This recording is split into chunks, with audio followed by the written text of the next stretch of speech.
Hi student, कैसे हैं। बहुत दिन के बाद इस वीडियो को बनाया जा रहा है, तो उसके लिए सॉरी। लेकिन इससे पहले वीडियो में हमने डिस्कस किया था नए चैप्टर के बारे में, जिसका नाम था आपका ये जो भी आपका जो पंप के बारे में डिस्कस किया था। तो वो तो हमने कहा था कि जब क्लास आपके दोबारा स्टार्ट होगा तो क्लास में आपको पढ़ाया जाएगा। लेकिन नेक्स्ट चैप्टर हमने डिस्कस करना शुरू किया था, जिसका नाम था लाइटनिंग एंड डीजी सिस्टम। जैसे देख सकते हैं लाइटनिंग एंड डीजी सिस्टम। तो इसके अंतर्गत हमने डिस्कस किया कि लक्स मीटर क्या होता है, या मीटर का स्कैनर क्या होता है, लूमेन क्या होता है, इफिशिएंसी क्या होती है। ठीक है। उसके बाद जब हमने डिस्चार्ज लैम्प पढ़ना शुरू किया तो डिस्चार्ज लैम्प में हमने देखा था कि जो भी डिस्चार्ज लैम्प होता है, डिस्चार्ज लैम्प के अंतर्गत जैसे फ्लोरोसेंट ट्यूब लैम्प है, तो ये आपका जो भी कोई भी लैंप होता है वो डायरेक्टली स्टार्ट नहीं होता है। उसको स्टार्ट करने के लिए एक स्टार्टर का प्रयोग किया जाता है, जो आपके सर्ज वोल्टेज उत्पन्न करता है, जिससे आपकी डिस्चार्ज जो भी आपका फ्लोरोसेंट ट्यूब लैंप होता है उसमें उपस्थित निष्क्रिय गैस आयनित होकर प्रकाश ऊर्जा उत्सर्जित करना शुरू कर देती है। ठीक है। तो इस प्रकार हमने देखा था कि दो जो स्टार्टर थे, जिनको हम क्रमशः थर्मल टाइप स्टार्टर तथा दूसरा आपका ग्लो डिस्चार्ज टाइप स्टार्टर के बारे में डिस्कस किया था। ये था पहले वीडियो में। इसके बाद इसी वीडियो को हम आगे बढ़ाते हुए आपका एक नया टॉपिक हम डिस्कस कर रहे हैं। देखिए क्या है, ये है आपका construction of fluorescent tube. Construction of fluorescent tube. तो क्या है इसमें, देखिए ये माना ये आपका है एक कांच है, एक कांच होती है। ठीक है। उसकी एक फ्लोरोसेंट ट्यूब की संरचना के बारे में डिस्कस कर रहे हैं, तो उसको ध्यान से देखिए। माना कि कोई कांच है। ठीक है। तो कांच है, कांच को आप देखने के पश्चात आप ध्यान से देखिए, इसमें ये आपकी इसकी लंबाई, इसकी आपकी क्या होगा, डायमीटर होगा, व्यास होगा। तो इसकी जो डायमीटर होती है 2.5 से लेके आपका 5 सेंटीमीटर तक होती है। तो इसका जो डायमीटर है वो आपका 2.5 से 5 सेंटीमीटर इसकी डायमीटर होती है।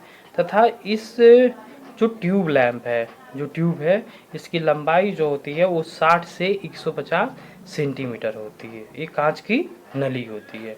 इसके लिए कांच की नली होती है। जो दोनों सिरों पे मान लिया एक कांच की नली है, इसके दोनों सिरों पे टंगस्टन, जो धातु का टंगस्टन मेटल का एक कुंडलिकार तंतु लगी होती है। एक मतलब आपका कुंडलीकार एक फिलामेंट लगा होता है दोनों सिरों पे, जिन्हें हम क्रमशः इलेक्ट्रोड कहते हैं। इसका बेसिक फिगर आप देखना चाहें तो ये इसका बेसिक फिगर है आपको फ्लोरोसेंट ट्यूब का। इसी के बारे में कह रहा था। ये आपका कांच है, ये आप देख सकते हैं कांच है, जिसकी लंबाई आपकी 60 से लेके 150 सेंटीमीटर होती है। तथा इसकी जो डायमीटर होता है वो डायमीटर आपके 2.5 से 5 सेंटीमीटर 5 सेंटीमीटर होता है। एक कांच की बेसिकली नली होती है, जिसके दोनों सिरों पे आप दोनों सिरों देख सकते हैं, इस पे हम एक कुंडलाकार फिलामेंट लगा होता है, जिसे हम इलेक्ट्रोड कहते हैं।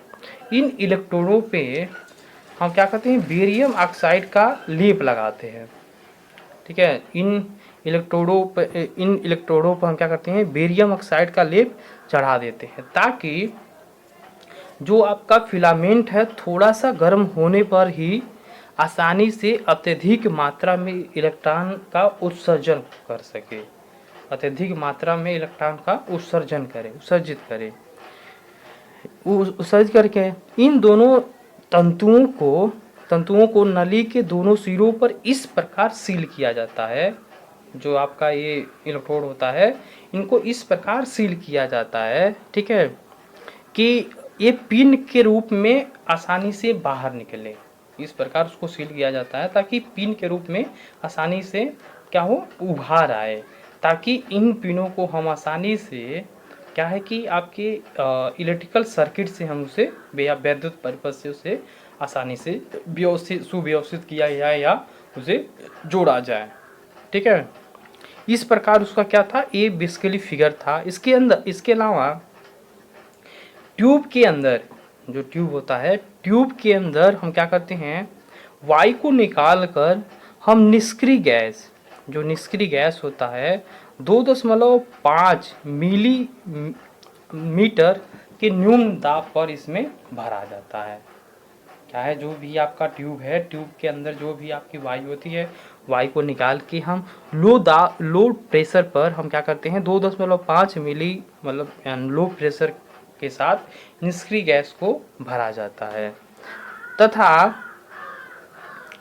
तथा हम नली, जो भी आपकी कांच की नली है, नली के भीतरी, मतलब ये आपका एक कांच की नली है, तो इसकी भीतरी सतह पे हम क्या करते हैं, प्रदीपित, मतलब प्रदीपित करने वाले पदार्थों को लेपित कर दिया जाता है।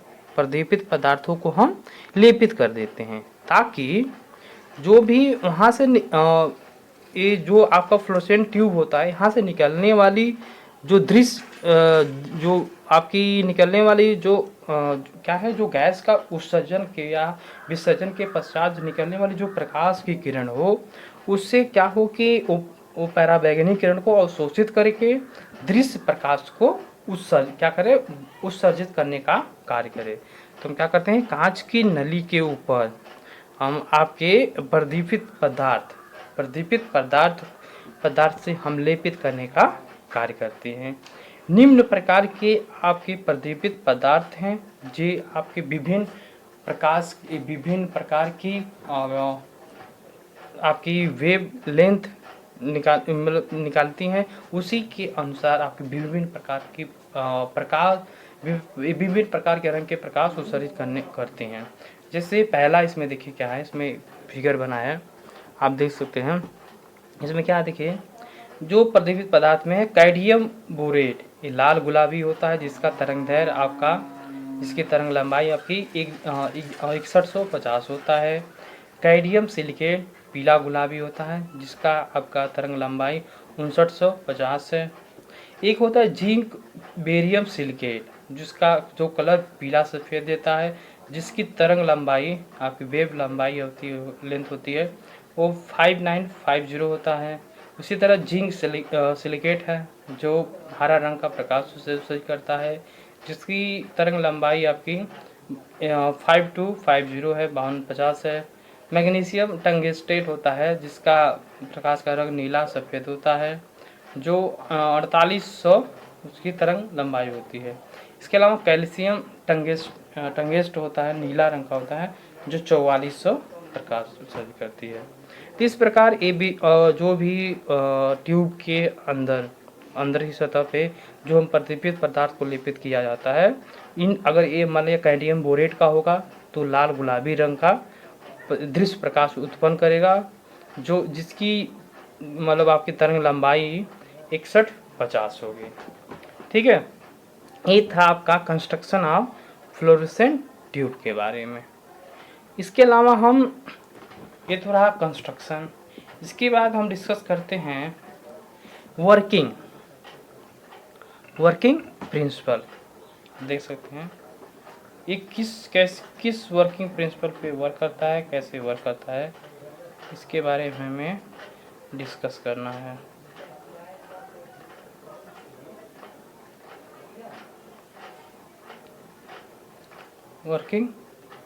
Working principle of fluorescent tube के बारे में।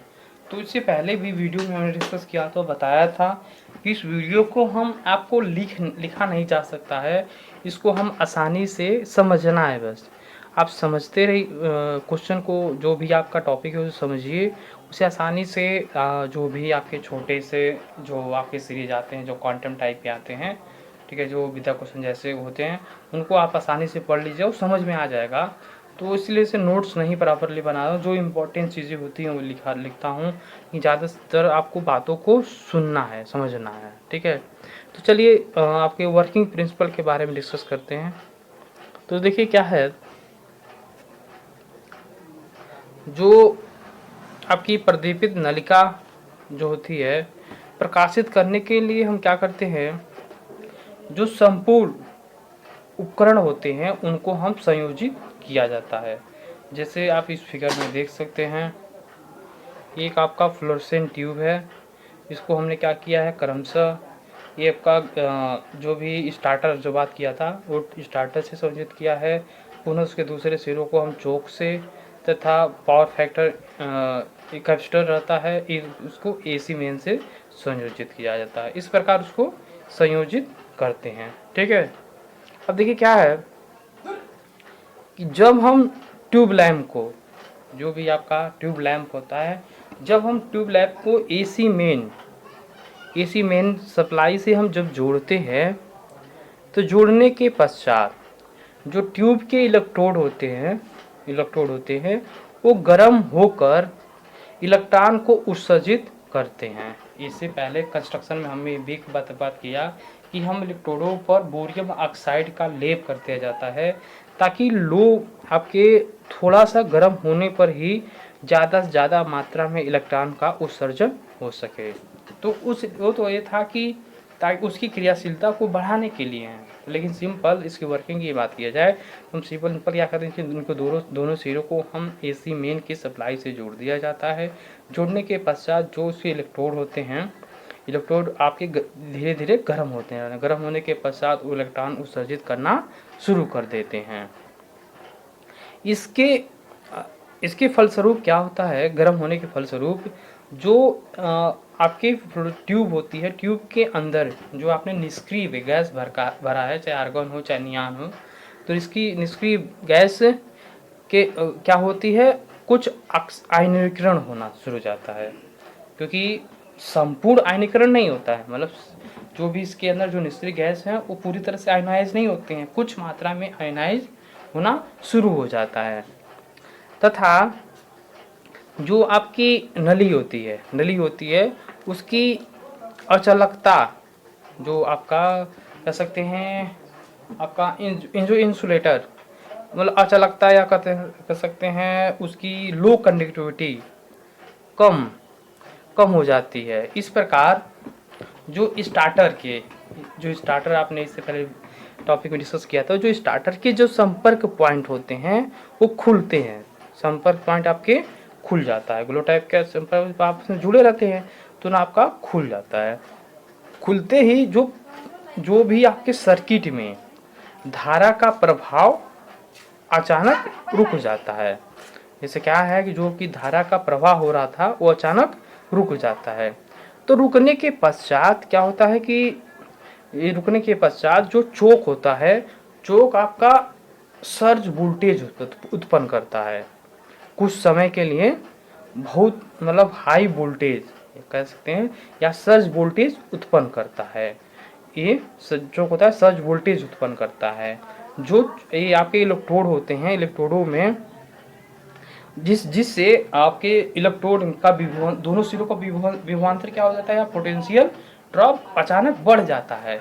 तो बढ़ने के कारण क्या होता है कि वो आपकी जो भी इलेक्ट्रोड होते हैं अत्यधिक मात्रा में गर्म हो जाते हैं। गर्म होने के पश्चात क्या हो जाता है, ये पूरी तरह से इसमें जो उपस्थित आपके निष्क्रिय गैस होते हैं वो पूरी तरह से आयनाइज हो जाती हैं। इस प्रकार क्या हो जाता है कि जो भी निष्क्रिय गैस होती है, निष्क्रिय गैस आयनाइज होके वो लाइट एनर्जी इमिट करना शुरू कर देती है। ठीक है, तो ये बेसिक आपका क्या था, ये फिगर था। ठीक है, इस प्रकार क्या होता है कि आपके फ्लोरोसेंट ट्यूब की वर्किंग प्रिंसिपल है। इस प्रकार ये लाइट एनर्जी एमिट करना शुरू कर देता है। ठीक है, तो इस प्रकार है। जैसे ये जो आपका चोक के बारे में हम डिस्कस किया था, चोक के बारे में ज़्यादा कुछ है नहीं, आपकी बुक में है तो आप थोड़ी सी पढ़ सकते हैं। चोक का बस काम ये है कि सर्ज वोल्टेज उत्पन्न करना। क्योंकि क्या है कि जो भी फ्लोरोसेंट ट्यूब है, फ्लोरोसेंट ट्यूब के जो इलेक्ट्रोड हैं, तो हम जब इसकी सिंपल आप एसी मेन सप्लाई से जब जोड़ते हैं तो इनके इलेक्ट्रोडों के मध्य इतनी ज़्यादा वोल्टेज नहीं होती है कि पूरी तरह से उसमें नल जो भी आपके ट्यूब में उपस्थित जो निष्क्रिय गैस है उनको आयनाइज कर सके। ठीक है, इसीलिए हम स्टार्टर का प्रयोग करते हैं। तो स्टार्टर का जो संपर्क पॉइंट होता है आपस में जुड़ा रहता है, लेकिन कुछ समय के लिए आपका खुल जाता है। तो खुलने के क्या होता है कि जो भी इसमें प्रवाहित होने वाली धारा है वो काफ़ी ज़्यादा इफेक्टेड होती है, या इफेक्टेड होने का मतलब ये होता है कि धारा का मान कम हो जाता है। तो धारा के मान के कम होने के कारण उसमें वोल्टेज ड्रॉप अचानक बढ़ता है, ही चोक होता है वो आपका सर्ज वोल्टेज उत्पन्न करता है, तो जिससे आपके ट्यूब के दोनों सिरे जो इलेक्ट्रोड होते हैं इनके मध्य आपके पोटेंशियल ड्रॉप होता है, अत्यधिक हो जाता है। अत्यधिक होने के कारण इसके अंदर ट्यूब के अंदर उपस्थित जो निष्क्रिय गैस होती हैं वो पूरी तरह से आयनाइज हो जाती है। आयनाइज होने के पश्चात वो दृश्य प्रकाश या कह सकते हैं आपका दृश्य प्रकाश उत्सर्जित करना शुरू कर देते हैं। इसके बाद जब एक बार ये पूरी तरह से क्या होगी, जो निष्क्रिय गैस होगा वो पूरी तरह से आयनाइज हो जाएगा, आयनीकरण हो जाएगा, तो आपका चोक का काम खत्म हो जाता है। पुनः आपके जो रेगुलर सप्लाई वोल्टेज होता है 120 से लेकर 220 वोल्ट पर ही वर्क करना शुरू कर देता है। और इस आपके बुक में तो इसमें नहीं दिया है, लेकिन जो सर्ज वोल्टेज ये चोक उत्पन्न करता है वो 11,000 वोल्ट होता है। ठीक है, 1100 वोल्ट होता है, सॉरी वो 1100 वोल्ट उत्पन्न करता है। ठीक है, तो इस प्रकार था working principle of fluorescent tube के बारे में। ठीक है, तो इसीलिए हमने इस वीडियो को देख के ही, आप देखे फिगर को देख के ही सब कुछ इसमें डिस्कस किया गया। नेक्स्ट है इसी में आपके बारे में, नेक्स्ट है जो, तो ये है आपका high pressure mercury vapour lamp. High pressure mercury vapour lamp होता है। तो इसका देखिए, चलिए इसके बारे में थोड़ा लिखना पड़ेगा, लिखते हैं। चलिए ध्यान से देखिएगा।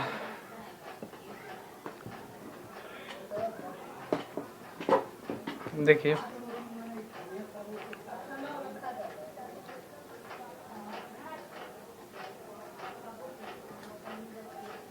हाई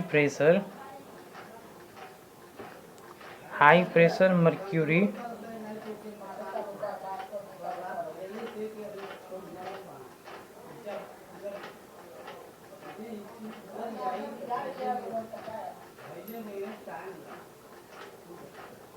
ठीक है। नेक्स्ट है जो आप फ्लोरोसेंट ट्यूब के अंतर्गत जो हम डिस्कस करने जा रहे हैं लैंप के बारे में, वो है high pressure mercury vapour lamp. ठीक है, इसको क्रमशः हम 3 भाग में डिवाइड किया गया है। पहला है आपका इसमें मर्क्यूरी वेपर लैंप सहायक उग्र प्रारूपी। ठीक है, पहला है जो आपका मर्क्यूरी वेपर लैंप सहायक उग्र प्रारूपी, जिसे हम शॉर्ट फॉर्म में एम ए टाइप लैंप कहा जाता है। एम ए टाइप लैंप कहा जाता है। जो इसके अंदर कुछ छोटी पॉइंट और वो उसे भी लिख दिया जा रहा है, जो क्रमशः 250, 400 तथा 1000 वाट के हमें मार्केट में मिलते हैं। जो एम ए टाइप के लैंप होते हैं, एम ए टाइप के लैंप वो 250 तथा 400 तथा 1000 वाट के आपके मिलते हैं, जो साइज के बनाए जाते हैं, जिसकी ऊर्ध्वाधर स्थिति होती है। मतलब क्या है, वो वर्टिकली होते हैं, इस तरह से वर्टिकली ऐसे होते हैं, वर्टिकली। ठीक है, वर्टिकली होते हैं, जो उसके चोक होते हैं इलेक्ट्रिकली होते हैं, तथा जो इसका सप्लाई जो वोल्टेज होता है वो आपका 120 से लेके आपका 240 तक होता है। जो सप्लाई वोल्टेज होता है आपका वो 120 से लेके आपका 240 वोल्ट तक उसकी सप्लाई वोल्टेज होती है। दूसरा आपका है, जो दूसरा है जिसके हम उसको हिंदी में मर्क्यूरी वेपर लैंप सहायक उद्रग्र, आपका उद्रग्र एवं टंगस्टन तंतु प्रारूपी लैंप होता है, जिसको हम शॉर्ट फॉर्म में MAT टाइप लैंप कहते हैं। आपके एग्ज़ाम में जनरली जो पूछता है यही पूछता है, MA टाइप लैंप से आप क्या समझते हैं, MAT टाइप लैंप से आप क्या समझते हैं। हिंदी में पूछेगा तो आप उसे लिख सकते हैं। ठीक है, तो MA टाइप लैंप में देखिए क्या है, ये लैंप आपके 300 वाट तथा 500 वाट के साइज के बनाए जाते हैं। 300 वाट तथा 500 वाट के मतलब साइज के लैंप बनाए जाते हैं। ठीक है, ये था। इसकी भी जो सप्लाई वोल्टेज होता है वो उतना ही होता है। जो तीसरा लैंप है आपका, जिसे हम mercury vapour lamp, bayonet cap युक्त लैंप कहते हैं। तो जब हम आगे आपको डिस्कस करेंगे तो एक एक के बारे में बताएंगे बेसिकली उसमें क्या है चीज़ें। लेकिन आपका जो लास्ट में है वो है mercury vapour camp lamp bayonet camp युक्त लैंप होता है, जिसे शॉर्ट फॉर्म में से एम बी टाइप लैंप कहते हैं, एम बी टाइप लैंप कहते हैं। ठीक है, इसमें भी देखिए क्या है, ये लैंप होते हैं जो आपके ये लैंप ये 80 वाट तथा 125 वाट के साइज के बनाए जाते हैं तथा ये आपके उच्च दाब वाले लैंप होते हैं। ये हाई प्रेशर वाले लैंप होते हैं। ये इसे हम इस प्रकार के लैंप को हम कहीं पर लगाया जा सकता है, जैसे मतलब इंडोर लैंप की तरह प्रयोग कर सकते हैं, आउटडोर लैंप की तरफ भी इसका प्रयोग कर सकते हैं। ठीक है, इसके बाद ये तो रहा आपके high pressure mercury vapour lamp को क्रमशः आपने देखा, इसे 3 पार्ट में डिवाइड किया गया है। पहला एमए टाइप लैंप था, दूसरा एमएटी टाइप लैंप है, तीसरा आपका एमबी टाइप लैंप है। ठीक है, अब एक एक के बारे में हमें डिस्कस करना है। तो सबसे पहले आपका है जो एमए टाइप लैंप। सबसे पहले है आपका ये वाला लैंप, देखिए क्या है, एमए टाइप लैंप, जो आपके 250, 400 तथा 1000 वाट के साइज के बनाए जाते हैं, जिनकी सप्लाई वोल्टेज 120 से लेकर 240 वोल्ट तक होती है।